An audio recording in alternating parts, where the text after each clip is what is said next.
Алибан Вара. Буква Х. Слово Хайкал. Памятник.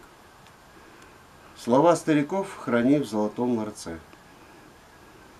Удивительно, что слово «памятник» в татарском языке есть, а в обычае их ставить нет. Конечно, речь идет о привычных нам памятниках, каменных или металлических изваяниях, особенно изображающих людей и животных. Но слово «памятник» очень созвучно слову «память». Живая память потомков, как рог изобилия, хранит все ориентиры предков.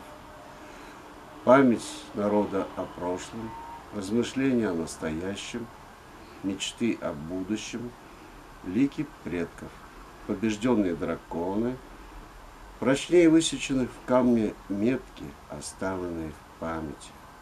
У каждого человека в жизни свой путь, свои родители, свои драконы, свои книги, свои цели, стремления, душевные порывы.